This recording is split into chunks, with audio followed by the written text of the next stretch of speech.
cosmos or the creation is made to order. That is, it is moving by a plan, it is not moving random.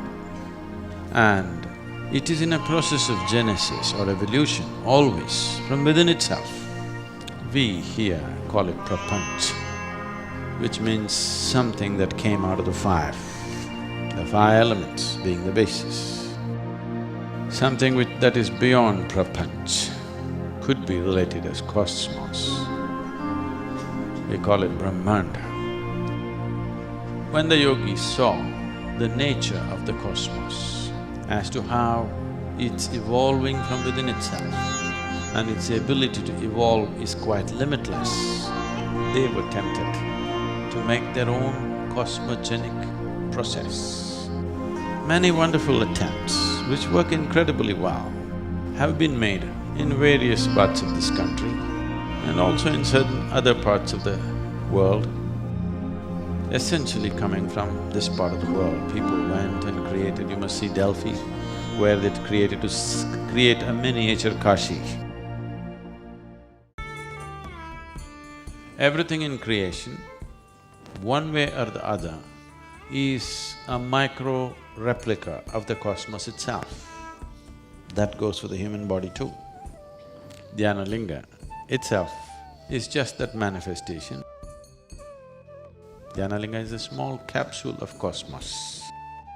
If one is willing, it is willing to open up endlessly. Because it's a device. It's a device that facilitates the ultimate possibility. There have been many instruments like this in this country. For example, a living one is Dhyanalinga itself. To create that, it took our life. To create a city like that is a mad ambition and they did it thousands of years ago.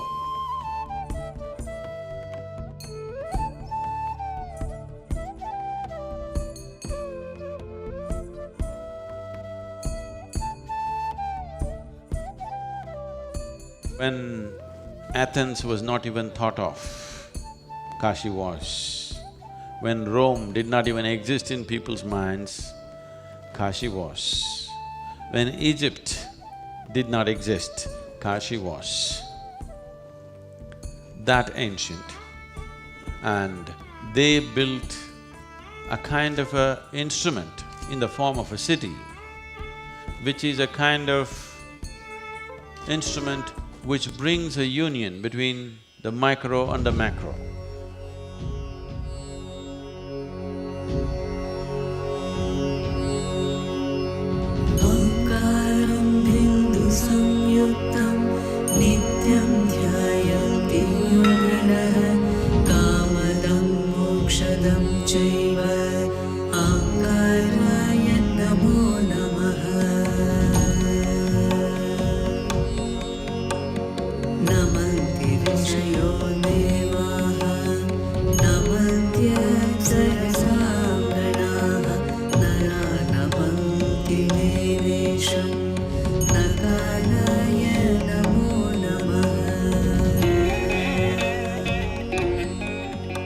What is that draws millions of pilgrims from all around the world to Kashi?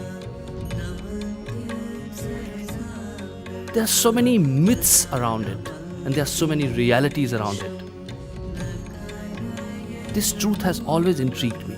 When I hear about Kashi, one thing is very clear, that there is something very exceptional about this place. In our tradition, this is the most significant place that a person can live and die in. What is the truth behind the legend of Kashi?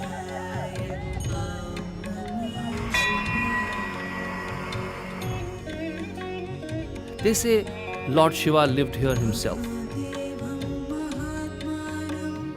All this drew me to come to Kashi and spend time with someone who could unveil the realities of Kashi, who can mystify and demystify Kashi for us.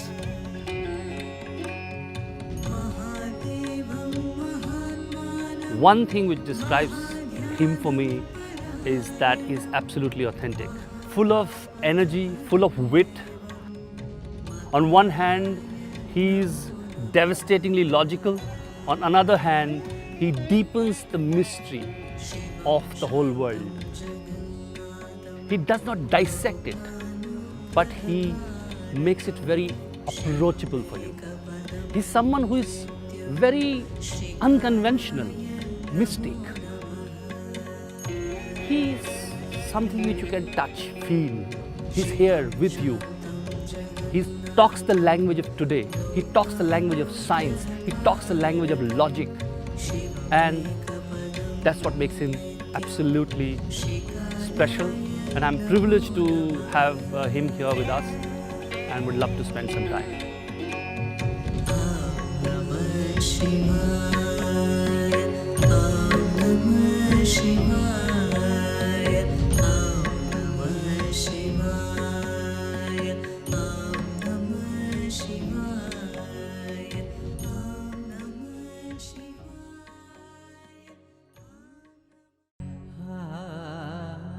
Once, Brahma, the Lord of creation, and Vishnu, the sustainer of the universe, got into argument about which of them was the more important. Seeing their quarrel grow intense, the other gods went and pleaded with Shiva to put an end to this futile battle. Shiva took the form of a huge column of light. Piercing through the earth, the fiery column blazed far into the sky and soared into the heavens. Astounded, Brahma and Vishnu decided to find the source and the height of this brilliant, mysterious pillar of light. Brahma took the form of a goose and flew high into the sky. Vishnu took the form of a boar and dug deep into the earth. They searched for the end of the pillar for many eons.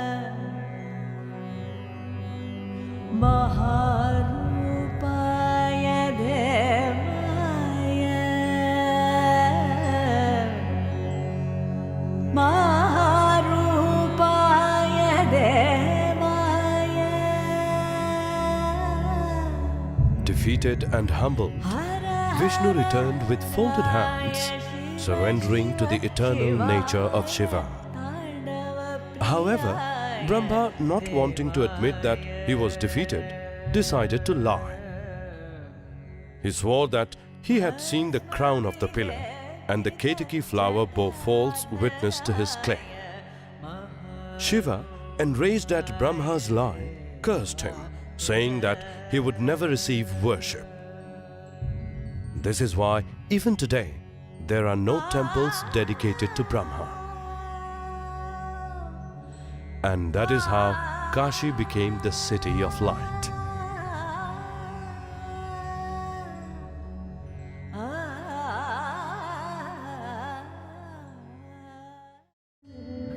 Sadhguru, one has heard so much about this city. Since time immemorial, people have talked about the significance of Banaras. What is so special about this city? Also, one hears about the design of this city. There were some yantras and there was some thought process behind the city. Can you please elaborate on how this city was created and what is the significance of it?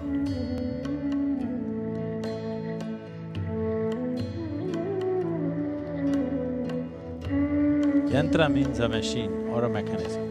Normally every machine that we build, we have built essentially to enhance who we are. So whenever you create a machine, you're taking a certain part of the earth. Everything that we have created is dug out of this planet one way or the other.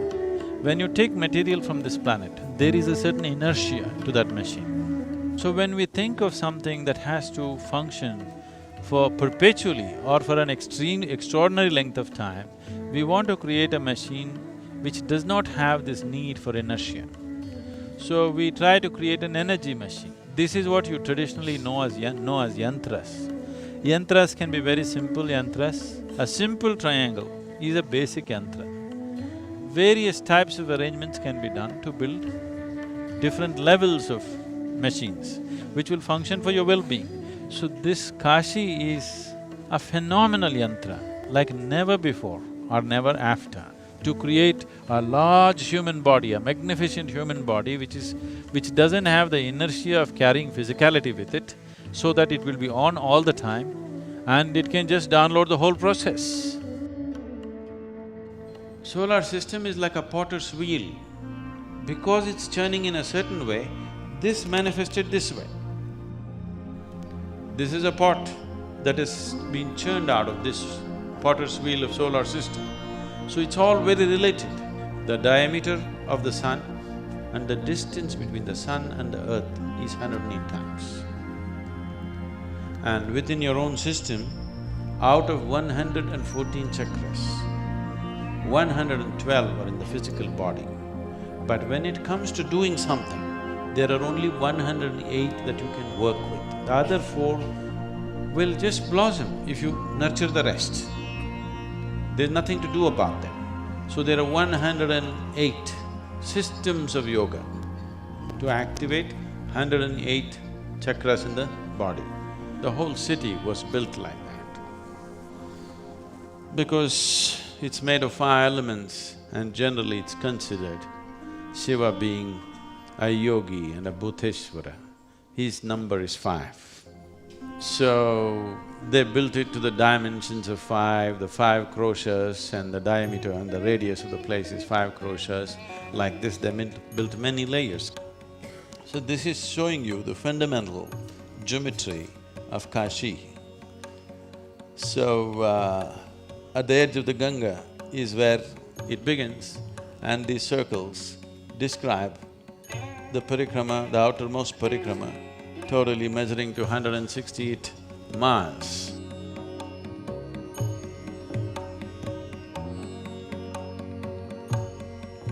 The city itself is built like this, and temple is a smaller manifestation of that. This is the geometry of the original temple. It is absolutely complex. The core of it does not exist anymore.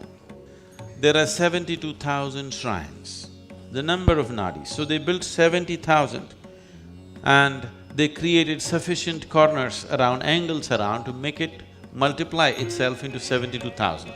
So it is the number of nadis in the human body.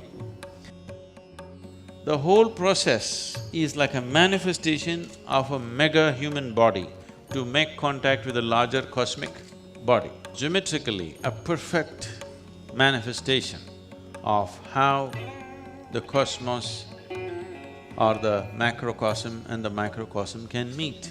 They created an instrument in the form of a city. To create a tower of light, to create a connection with the cosmic manifestation, and here we are, the microcosm, to connect these two things, they created 468 temples. They're shrines. The basic temples are 54 for Shiva, 54 for Shakti or Devi. This is because in the human body itself, we see that one half is Pingala, other is Ida, this is masculine, this is feminine. This is why Shiva being represented as half Ardhanarishwar, half female body and half male body. So they created the whole city like this body, and these 468 came because for 13 months in a year, in the lunar calendar, every 3 years there's an extra month. 13 months and 9 planets into 4 directions or 4 fundamental elements. 5 elements are there, we don't do much about Akash. Your physical body is seen as 72% water, 12% earth, 6% air, 4% fire, another 6% is space. So if you have mastery over this, all yogic system comes from an essential science called Bhuta Shuddhi. That means mastering or cleansing the elements within you. If you take certain mastery over your elements, suddenly you will see wonderful things will happen to you. I can show you thousands of people who walked out of their physical ailments simply because they do some simple Bhuta Shuddhi process. So based on that, they created this. Whatever we saw as Sapta Rishi Puja, in tandem, in 468 temples, these things would be happening. And it would create such a phenomenal energy that everybody was longing to be in this place. And if you're born in India, your only dream is to go to Kashi. And it not only became a spiritual center, this was a center for music, arts, craft, and a commercial center and an educational center. The greatest minds in this country came from this place. Albert Einstein said, the Western sciences, the modern science couldn't take a single step without the basis of Indian mathematics. And that mathematic came from this place. The basis for that mathematic is here. And these things, the yantra, the way they created the city is so meticulous. Geometrically, mathematically, it's so perfect, so absolutely perfect, that everybody wanted to be here because it created such a phenomena around itself.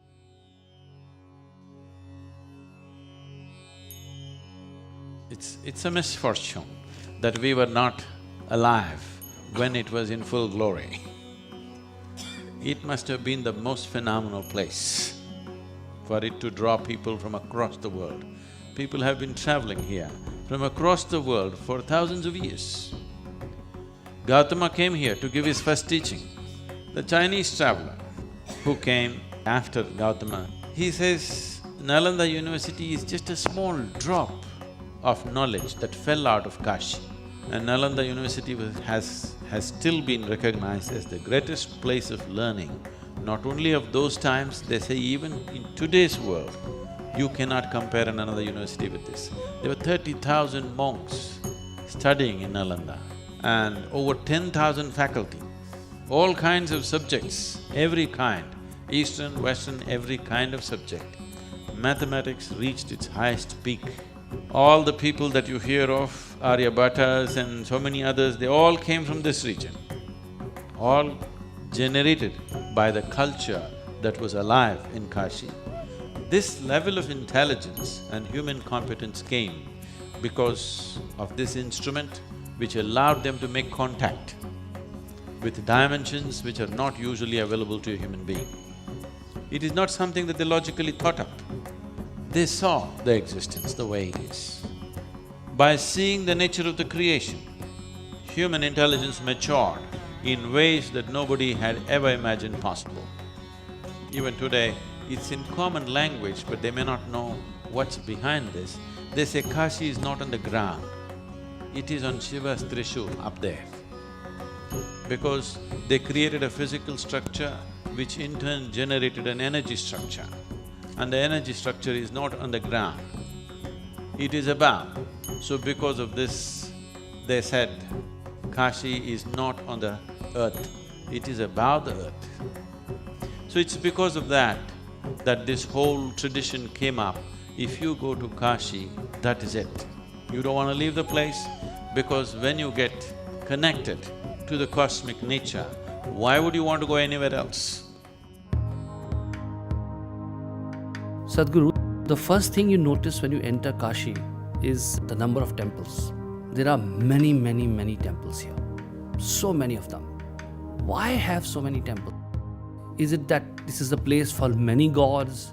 You primarily hear about this being the place which belongs to Lord Shiva. But what about other temples? There are so many other temples here. It would be great to know more about that.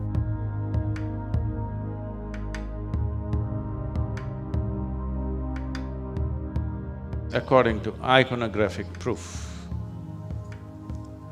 the oldest piece of iconography or a coin which depicts Shiva is about 12,400 years old, where Shiva is sitting in Siddhasana like this and with a bull next to him. 12,400 years ago, if they had to make a coin, by then he was already an icon. That means maybe there are a few thousand years before that. The legend of Kashi 100% goes by the fundamental that he himself lived here. This is his winter place. He lived as an ascetic in the upper regions of Himalayas. He liked it there. He didn't mind the cold. If it got too cold, he smeared himself with ash from the cremation grounds and that kept him going. But when he got married to a princess, compromises have to be made. And being a graceful man, he decided he will move to the plains. As this was the most fabulously built city of the time, naturally he decided his new bride and him should move to Kashi and no other place. And he moved to Kashi. He said, this is it. this is my abode. And he himself took the effort to consecrate the space into a powerful field of energy which still lives. There's a beautiful story. Shiva himself left Kashi because of some political reasons. Yes. There was a king called Divodasa. Divodasa became a phenomenal king. So, because the gods were afraid that Kashi may lose its reverberance if it's not properly managed, so they asked him to become the king. But he put a condition that if I have to be the king, Shiva has to leave the place. Because anyway people will go after him, I will sit in the palace, what kind of king am I? Shiva has to leave. So Shiva along with Parvati left to Mount Mandara. He went there and he could not stay. He wanted to come back to Kashi, but there's a political condition that he cannot come back to Kashi. So he said, get this Divodasa out, I want to go. So he sent 64 yoginis. He said, somehow corrupt the king. Once we find some fault in him, we can send him packing and I'll come back. They came here, they entrenched themselves all over the society, wanting to corrupt the society, but they loved the place so much, they forgot the mission. They didn't go back. Then he sent Surya Deva. He came here, he loved the place so much. People, all the Aditya temples are for him. He came and he loved it so much and he didn't go back. Then he sent Brahma. Brahma himself came and he loved it and he didn't go back. Then he said, I cannot trust any of these people. And he sent his own ganas. They cannot forget Shiva, they are his people. But they loved the place so much. They thought, this is the only place Shiva should live, not Mount Mandara. And they became Dwarapalakas of this city. They said, anyway he has to come, there's no point we going back. Then Divodasa was tempted with mukti. He did not fall for any kind of other things they created, corruptions. He was incorruptible, but he was tempted with mukti and he took it. Then Shiva came back. So, there's a temple called Avimukteshwara because Shiva promised he will never leave Kashi. Whatever happens, I will not leave Kashi. So these are all stories to tell you how much they long to be here, not because of pleasures, because of the possibility that the city offered. Because the city was not just a dwelling place, it was a mechanism to go beyond all limitations. It was a mechanism for this tiny little organism to connect with the larger organism of the cosmos.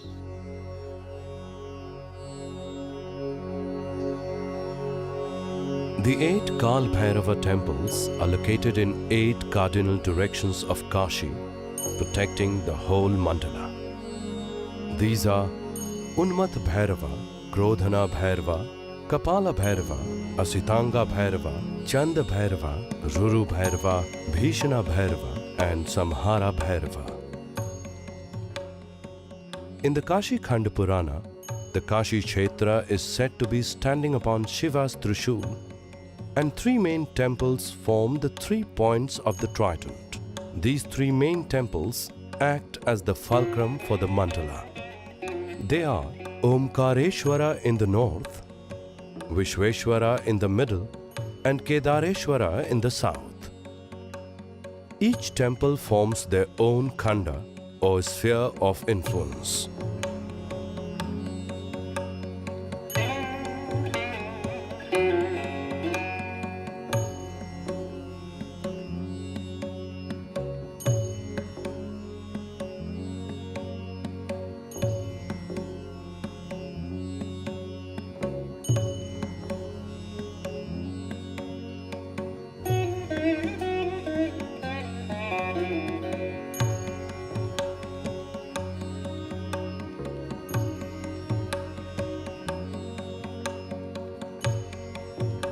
Along the 8 directions, 56 Ganesha temples have been established in 7 concentric circles.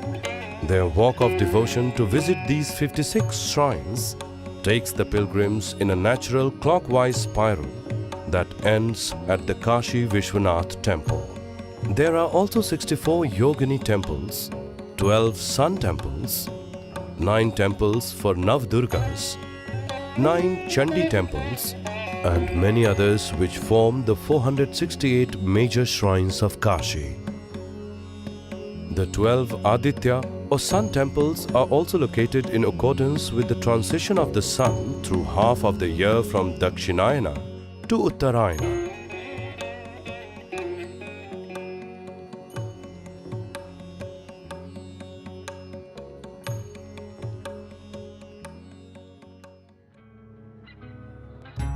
The Panch Kroshi Yatra is one of the most significant Padyatras done by pilgrims around the sacred Kashi Mandala.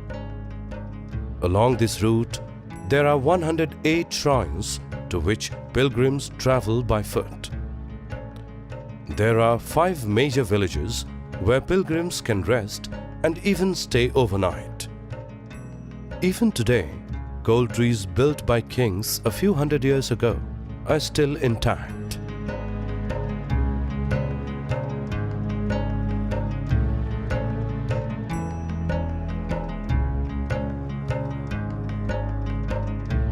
As one travels in a clockwise direction on the Panch Kroshi route, all the temples are located on the right side of the road, marking the outer limit of the Panch Kroshi sphere. The Panch Kroshi Yatra begins with a dip in the river Ganga at Manikarnika Ghat. The first major temple on this route is the Adi Karmadheshwar temple. The linga here was consecrated by sage Karmadheshwar. In the Kashi Khanda Purana, it is said that yakshas and ganas always lived on the trees and near water bodies. On this route, their shrines have also been placed in the same way. The second temple on the route is the Bhim Chandi Mandir. Bhim Chandi Mahadevi Sarvarachas Bhakshini Muni Tran Kare Devi Namaste Stu. This Durga temple is said to have been established by the Gandharva who worshipped Devi here. She is said to protect all devotees who seek her grace as her own child, blessing them with health and well-being.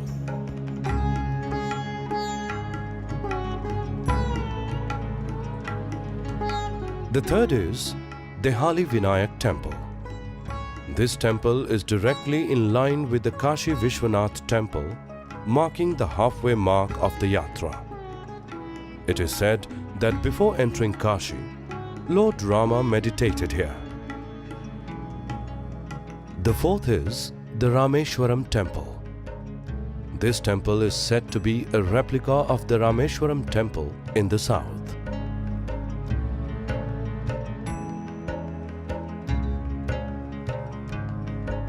It is situated on the banks of the river Varuna and marks the northernmost point of the yatra.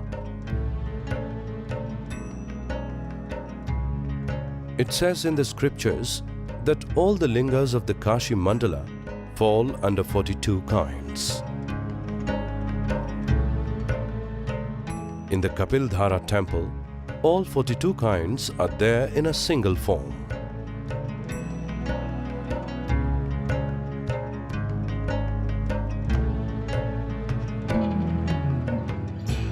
The Pasupani Vinayaka and Kapilidhara temples mark the end of the Panch Kroshi Yatra.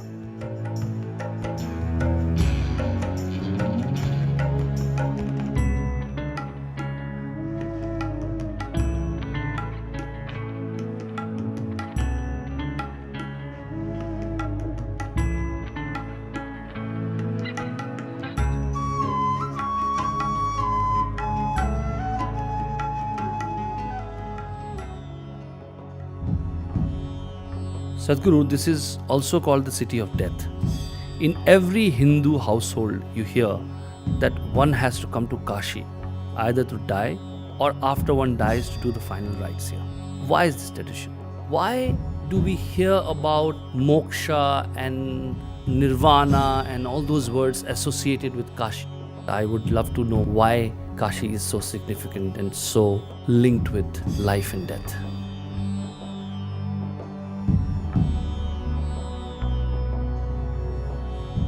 Most people do not choose to live in a great manner. They have an aspiration, at least they want to die in a great way. Dying gloriously means death leading not just to disposal of body, but death leading to an ultimate liberation. That little aspiration brought millions of people to Kashi to die. It almost became like a city of death. People want to die here.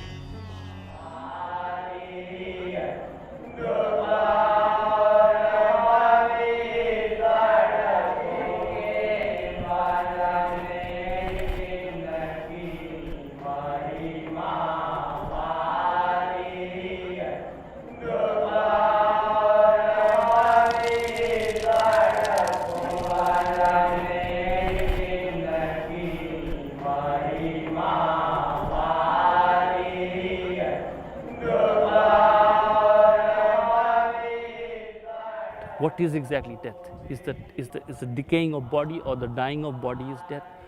On one hand, my body is dying, on my thoughts, my ideas are becoming something which the world suppose embraces, and they live without me. So is it, would you call it death? What would you define death as? Have you ever died?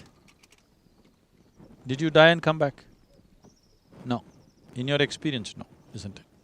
Somebody else may say so, it doesn't matter. In your experience, no.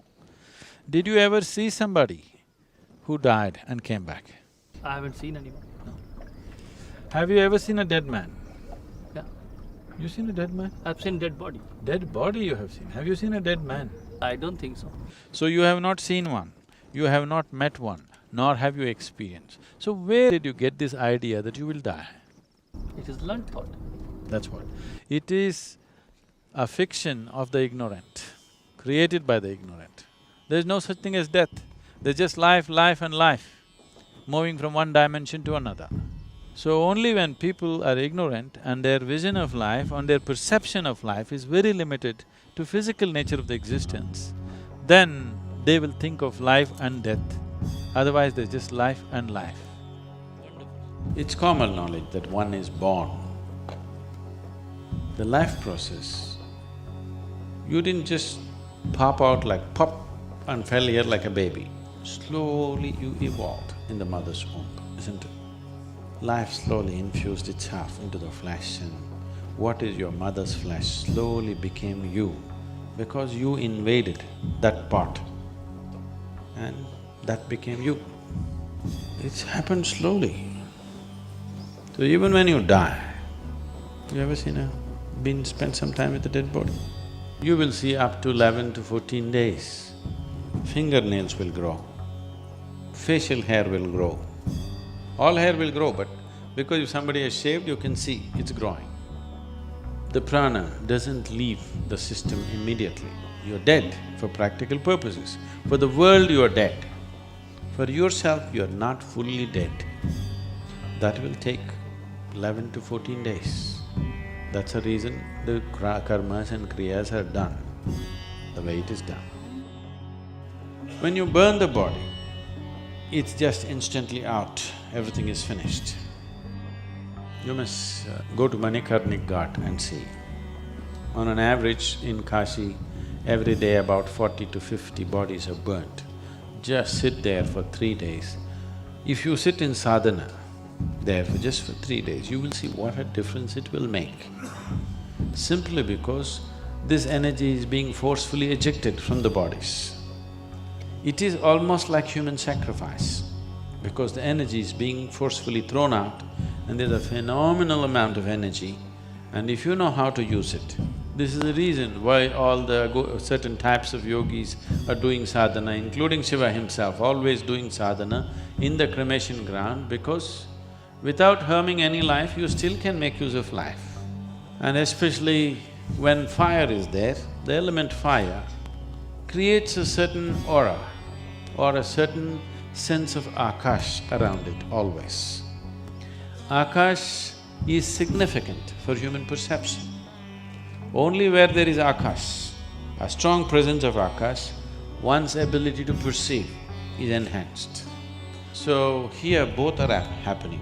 One thing is lot of energy being ejected out of the remaining aspect of prana is being thrown out because body is being destroyed, the foundations are being taken away. And there is fire. Together, it is a very conducive atmosphere for one who wants to know, for one who wants to heighten his own energies. So cremation grounds have always been so. Sadhguru, also one more thing one hears about a lot is Kala Bhairav and death. I have not read much about it, but have heard a lot about it. Would like to know the connection between Kala Bhairav and death.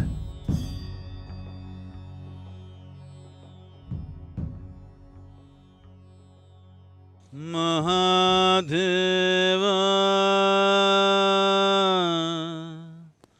Maheshwara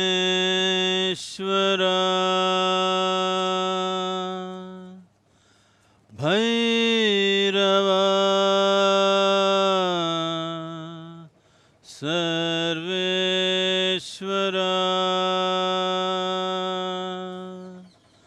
Mahadeva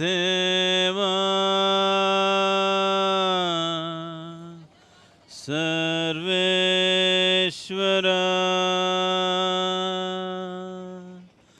Bhairava Mukteshwara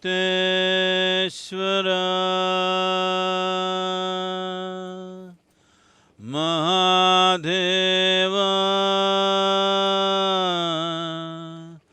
Mukteshwara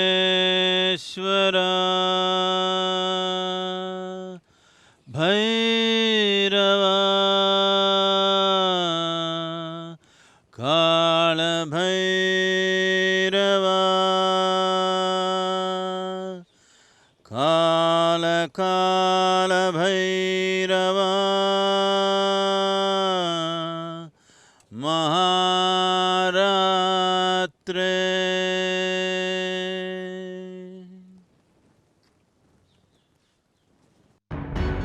Upon hearing Brahma's lie that he had reached the very top of the eternal pillar of light, a very fierce, terrible form of Shiva emerged. He was Kal Bhairav, the lord of death, who ripped off Brahma's fifth head in an instant. This, however, made him guilty of Brahma Hatya, the sin of killing a Brahmin, and a Brahma's skull immediately stuck to Bhairava's hand. To get rid of the skull, Bhairava took on the Kapala Vrata, or the vow of the skull. To absolve himself of the sin, he wandered across the land, using the skull as a begging bowl. Seeing this, Vishnu advised Bhairava that returning to Kashi, where he had revealed his true form, was his only salvation. As soon as Bhairava entered Kashi, the skull fell. The ground upon which this skull fell was known as Kapala Mochana Tirtha, where the original Kal Bhairav temple was established. Here, Bhairava remains as Papa Bhakshana, or the sin eater, consuming all the sins of the devotees and pilgrims who came to seek refuge in him. Thus, Kashi is known as Mahasmashana, the ultimate cremation ground. Right now we are in front of Manikarnik. Right next to that is the Kala Bhairav temple. What you see there is Kala Bhairav temple. Kal Bhairav means… Bhairav is one who takes you beyond fear. Kal Bhairav is the fear of time. It is the fear of time, it's not the fear of death. Time is the basis of fear. If you had limitless amount of time, it wouldn't matter, isn't it? It is time is running out. if something happens, time is the issue, if something doesn't happen, time is the issue. That is why Kal Bhairav, if you are free from the fear of time, you are free from fear itself, absolutely. So Kal Bhairav is a deadly form of Shiva. It was guaranteed, if you come to Kashi, you will attain to mukti. It doesn't matter what kind of a lousy creature you have been all your life. So all the lousy creatures started coming because they lived badly and they want to die gloriously. So he said, there needs to be some check. So he took the form of Kal Bhairav. It's called Bhairavi Yatana. That means when the moment of death comes, for all that you have been, your whole many lifetimes plays out in a moment with great intensity. And whatever pleasures and sufferings and pains that need to happen to you will all happen. It would have spread over many lifetimes, but all that will happen to you in a microsecond, but with the kind of intensity that you cannot hold. So this is called as Bhairavi Yatana. Yatana means ultimate suffering, it's something that happens to you in hell. He will make it happen to you here. So when you want to do that kind of a job, you need a right kind of costume. Shiva put on the right kind of costume and became Kal Bhairav to create Bhairavi Yatana for you, to create such phenomenal pain that you have not imagined possible, but just for a moment, so that after that, nothing of the past remains in you.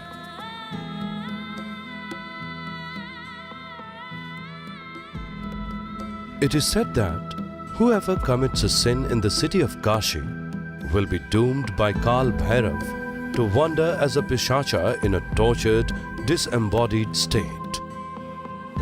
Even for such tormented beings, the city of Kashi offers liberation at the Pishachmochan temple. This wretched state is far worse than that of the Bhairavi Yatana, as the torturous lifespan of a pishacha is 3 lakh years. Pishachmochan, said to have once been a pishacha himself, was assigned by Kal Bhairava to carry out this role of delivering even the most sinful into ultimate liberation.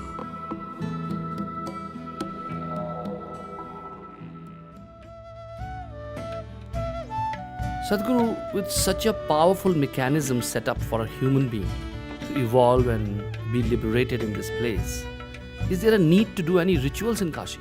Because, what I hear from you is that there is a great design to this place, the yantra you talked about. So your mere presence here should be enough. Still, I see many people come here to do rituals of various kinds. What is the significance of such rituals?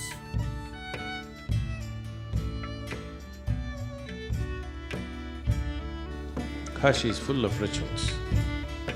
It was the center of rituals. There's nothing as surefire as doing something internally. That is the best way to do it. So once you've been initiated into your process, that is what you should depend on. Why these things are built is, it's for the public. They do not know how to do anything with themselves, but they know enough that something needs to be done with them. So when that is the case, an instrument like this and the complex rituals that came along with the instrument are very useful because it handles people en masse. There was something called a Saptarishi puja. Saptarishis means the 7 sages who were the first disciples of Shiva. They were to leave to carry this message and go. When they asked him, how should we worship you? He taught them a method. He said, you do it this way, I will be there. That method was taught to them and they taught to the people, and today it continues in the same tradition. The way Shiva taught it to the 7 sages, that process they started off. And they did it in such a way, stacks and stacks of energy they built. This may not be tangible for other people, for me it's a living reality. and people will just burst into tears, they don't know what it is. Those who are doing it, they do not know how it happens. But they're sticking to the procedure that's been taught to them and making it happen. See, the guy who's driving this boat does not know how to build an engine, he's just learned to use it and it works. So they just learn to use it. As the Saptarishis would have done, 7 people sat down there and they did this and it was a phenomena. I've never seen anything so energetic in any temple. I've been to quite a few. Wherever I feel it's an energy center, I go.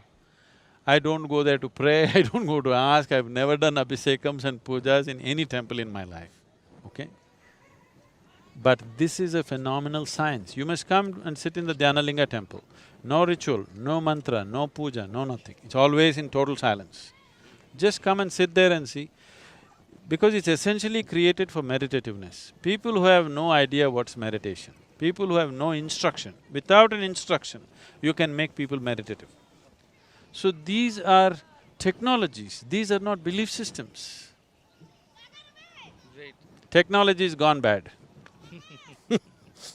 My last question to you is, when somebody comes to Kashi, what is a must one should experience here? First of all, to come prepared a little bit. I would say, if you're traveling to Kashi, at least for 3 months, get initiated to some simple meditative process. Meditate for some time, make yourself little more sensitive and come. Leave all your beliefs at home and come. Thank you, It was really a pleasure. This is the most complex and sophisticated machine on the planet, that's Kashi. It's phenomenal that somebody created a place like this. We bow down to them for the intelligence behind it, the competence behind it, the vision behind it, the compassion behind it, to make it available to everybody. This is what the world needs, not dogma, not philosophies, not belief systems. Human ability to go beyond our sense organs and be able to perceive something which is right now considered beyond. This is the only way a human being will know. This is the only way a human consciousness will expand.